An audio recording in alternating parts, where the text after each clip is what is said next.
Hey guys, welcome to episode 4 of my mobile-only hardcore Iron Man series. It felt right to keep starting these videos off at the Lumbridge Guard Tower, since that's the same site RuneShark began their From Scratch series all those years ago.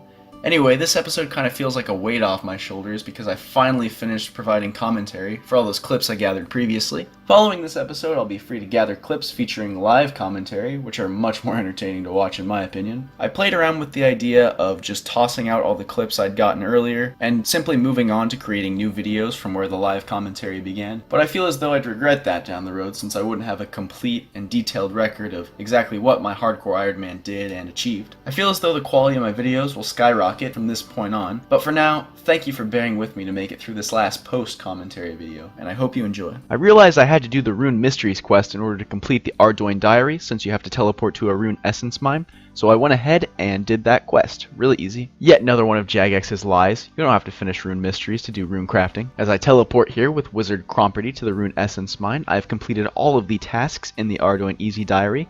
This allows me to use the Ardoin Cloak 1 and its teleport. And here I am claiming the diary rewards from 2 Pines. Gonna get that cloak with its great teleport as well as that experience lamp.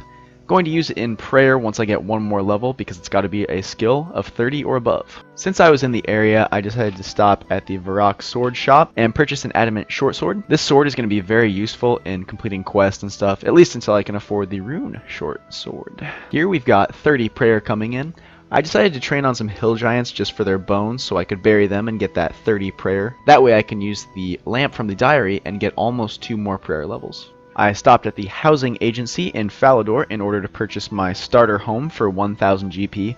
About the last 1000 GP I had actually. I figured it would be worth it once I could use the home teleport, as it was just another way to get around the map. Long ago, I killed enough goblins to receive the 3 goblin mail for goblin diplomacy, and I also made the dyes sometime between this clip and the last. You may have seen the onions in my inventory. Rather than sacrificing them to Shrek, I used them to make the dyes for the quest, which gave me some good crafting experience, which I will definitely need to start the rest of the goblin quests, namely Death to the Dorgeshuun. Speaking of, here's that level 17 mining requirement for the Lost Tribe. Back in Lumbridge, getting the quest from the guy who's really behind it all. Classic RuneScape plot twist. This was one of the most stressful moments on my hardcore to date. I had to navigate through the tunnel dungeon sort of thing from the Lost Tribe quest, and the screen was so dark on my end. It looks fine here and quite visible, but it must have been the brightness. You could see I was playing with the brightness settings there. I just could not see where I was tapping for the life of me. I'm quite lucky to have gotten through there. I mean, I obviously prepared. I had a light source and everything, but scary stuff, man. Here is the tail end of the Lost Tribe quest. With its completion, I can buy that bone crossbow, which I can't do right now because I have just about 0 GP in my bank. The main reason I did this quest was to get to Death to the Dorgeshuun, which unlocks the ham storerooms. That's going to give me all the GP I need for my rune weaponry and armor when I get serious about doing Dragon Slayer or other various difficult quests of that nature. But after some nice lag here, we finally get the quest reward of 1 quest point, 3000 mining XP, and the Ring of Life, which I actually forgot about up until this point. That'll be a nice teleport in case of emergencies, which hopefully doesn't come to that. Ugh, 28 thieving. Now this area is where the grind really began. I had to pickpocket from hams 2 full sets of their robes. You get, I believe, 3 pieces from the quest Lost Tribe, which I just completed.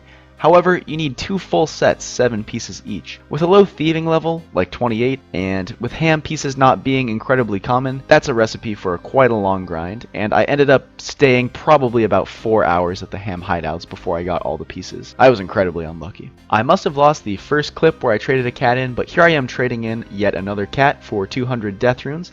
These are going to be very useful for barrows once I get that Iban staff. Oh, here's a place I never thought I'd have to revisit. I'm going to have to get more cakes in order to finish off that robe set, since it's the only source of food I can really access right now. And I actually managed to deplete all the cakes that I'd gathered while trying to get this set. So I gathered about 50 or 60 more to get back at it. You guys remember that guy who spent 4,000 hours to get only 99 defense on his peer? I think getting 2 sets of ham robes is much more difficult. Anyway, off to do Death to the Dorgeshuun now. I always found it odd that you dress as a fully fledged cult member when showing the member of a foreign species around Lumbridge. Time to introduce my friend to the friendly inhabitants of the surface. Surely nothing could go wrong. This trapdoor in the room under it is the reason we've done all this. Gonna have to finish the quest before we can access it though.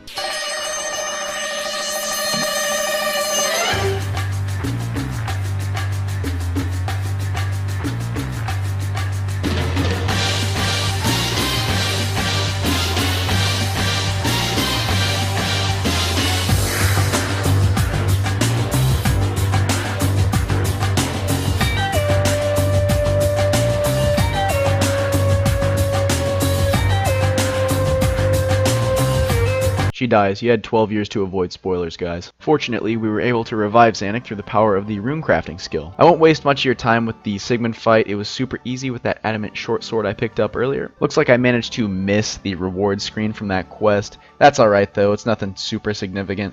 What I was really after was access to the storerooms here. I'm going to use up all of the cakes I have to get keys, which in turn can unlock the chests. These chests reward jewelry up to diamond. I can sell this jewelry to Grum in Port Sarim, and I believe I will use some of the money to purchase armor pieces, and the rest will go to buying cast for Firestrike. I might kill some greater demons to try and obtain the rune Fullhelm. Otherwise, demons are just good to train on.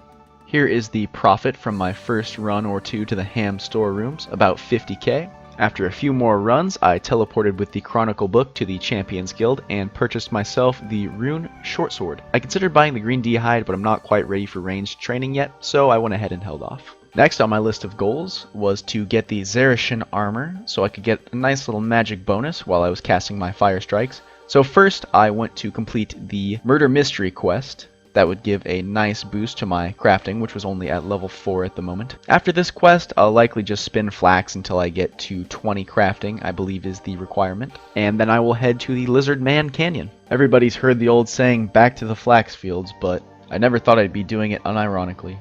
I've got to spin this flax until I get the level required to craft all of the Zarishan armor. Trade in a cat for some death runes like that. And here we are spinning flax for level 22, rather than 20, for the Zarishan tops. I have to get Shazy in favor up to 5% before I can fight the lizard men. So to do that, I've got to use these bandages on the injured soldiers. Each one gives you, I believe, 0.1% of favor, so I will be back once I have healed 50-ish soldiers. Here we are at that Lizard Man Canyon after achieving 5% favor. I'm quite frightened of this place, as this is where he who must not be named lost his second hardcore Iron Man account. Needless to say, I'll be paying very close attention and not looking away from my screen while I'm in this area. I managed to get all 12 Zarishan fabrics that are required in just under a couple hours, and along the way I picked up quite a few seeds, including 2 Renar seeds. I also received 25 Lizardman fangs, which will be useful if I ever get the Xerix talisman. I'll now make my way to Al-Kharid to buy the supplies to create my Zarishan armor. Alright, time to make an armor upgrade, which is, I hope, the first of many for the account. Alright, there are all 3 pieces made. Let's give these a try on and see what kind of magic bonus we're dealing with. Plus 39, not too bad.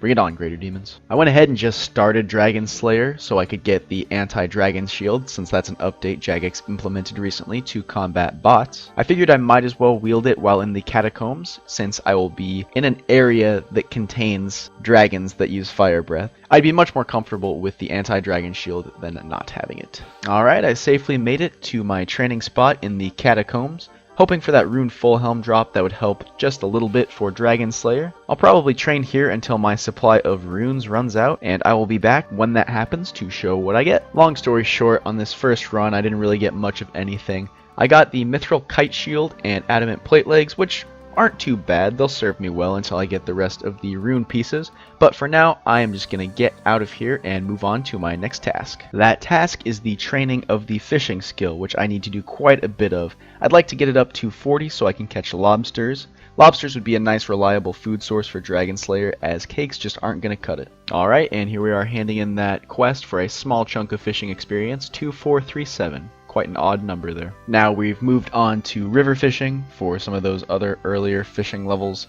Catching pike, I swear I am the only one in game that is actually doing this right now.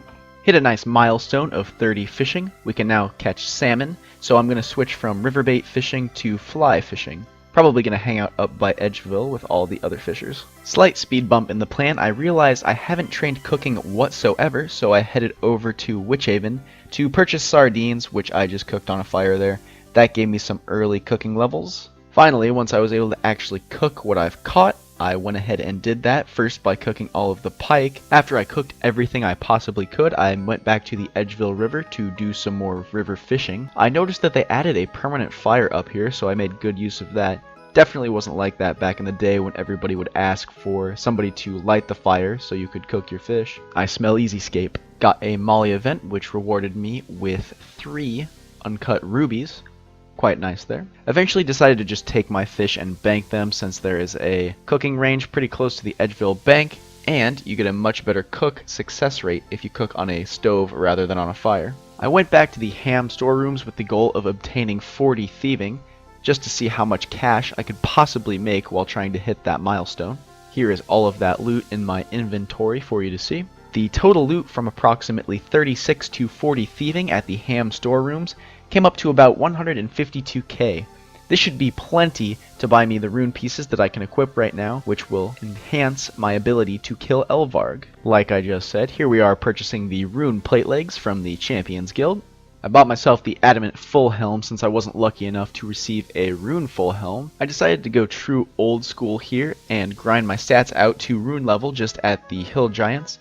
And along the way I managed to pick up some cosmic runes, which I can use to enchant some of the jewelry I got. 1 amulet of magic obtained. Another small goal worth mentioning that I achieved at the hill giants was 20 limpwort roots. Those will be necessary for the Temple of Ikov quest.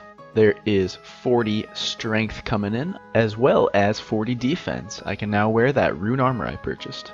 I decided to use the cosmic runes I got from hill giants to enchant a bunch of sapphire necklaces into games necklaces.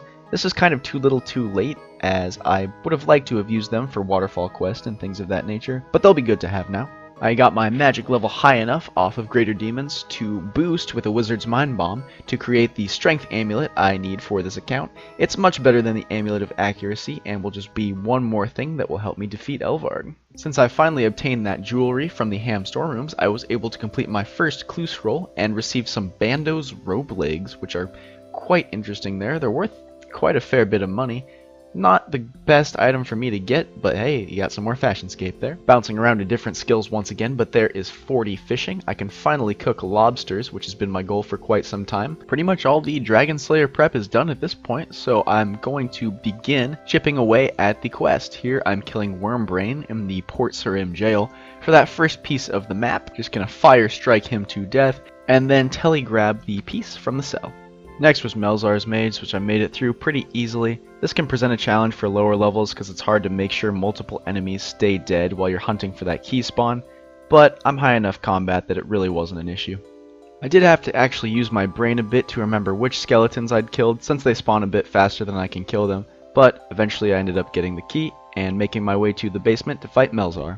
I made quick work of both Melzar and the demon, collected my map piece, and got the hell out of there. Just going to turn in these random items to this nice friendly gate here to be rewarded with the third map piece. And all that remains is to patch up the old Lady Lumbridge and cook a few lobsters for my epic battle with Elvarg coming next episode. Well, there you have it. That was the last of the pre-recorded clips. From here on out, the series will feature exclusively live commentary. I appreciate anybody who stuck around or even came back to these episodes if you're watching in the future. I hope their quality reflects my short-term video making improvements, and I know I'll look back on them fondly someday as my starting point. Thank you for watching. As always, feel free to leave a comment if you think there's anything I can improve on, and you guys have a good one.